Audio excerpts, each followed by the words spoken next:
ମୋ ନାଁ ହେଉଛି ବାସନ୍ତୀ ବେହେରା ଜନାର୍ଦ୍ଦନପୁର ଜିପିଏଫ ହେଉଛି ପ୍ରେସିଡେଣ୍ଟ ଏବଂ ନିଶ୍ଚନ୍ତ କୋଇଲି ବ୍ଲକ ଇସି ସଂଘର ମୁଁ ହେଉଛି ପ୍ରେସିଡେଣ୍ଟ।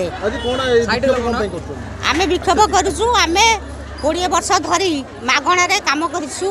ଇସି ମାନଙ୍କ ଆକାରରେ ଏସ୍ଏଚଜି ସିଏଲ୍ପି ଜିପିଏଲ୍ପି ଡିଏଲ୍ପି କାମ କରିଛୁ।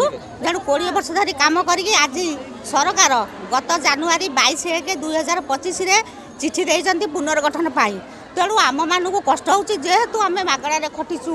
ସରକାର ଆମକୁ ଘର କଣରୁ ବାହାରକୁ ଆଣିଛନ୍ତି, ଯଦି ଆଜି ବନ୍ଦ କରିଦେଉଛନ୍ତି ଆମେ ଚାହୁଁଛୁ ଏ ଯେଉଁ ପୁନର୍ଗଠନ ପ୍ରକ୍ରିୟାକୁ ପ୍ରତ୍ୟାହାର କରାଯାଉ, ନହେଲେ ଏ ଆନ୍ଦୋଳନ ଆମର ଜାରି ରହିବ।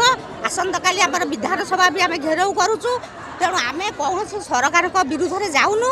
ଆମେ ବିଡିଓଙ୍କ ମାଧ୍ୟମରେ ଆମର ମୁଖ୍ୟମନ୍ତ୍ରୀ ଉପମୁଖ୍ୟମନ୍ତ୍ରୀ ଆମେ ନିବେଦନ କରୁଛୁ, ଆବେଦନ କରୁଛୁ ଯେ ଏ ଯେଉଁ ପୁନର୍ଗଠନ ପ୍ରକ୍ରିୟାକୁ ପ୍ରତ୍ୟାହାର କରାଯାଉ, ଆମକୁ ସ୍ଥାୟୀ କରାଯାଉ, ଆମକୁ ନ୍ୟାୟ ଦିଆଯାଉ। ସେଥିପାଇଁ ନିଶ୍ଚନ୍ତ କୋଇଲି ବ୍ଲକ ଅଧୀନରେ ଥିବା 41 ଗୋଟି ପଞ୍ଚାୟତର ସମସ୍ତ ଇସି ମେମ୍ବର ମାନେ ଆମେ ଆଜି ଏକଜୁଟ ହୋଇକି ଆନ୍ଦୋଳନ କରୁଛୁ।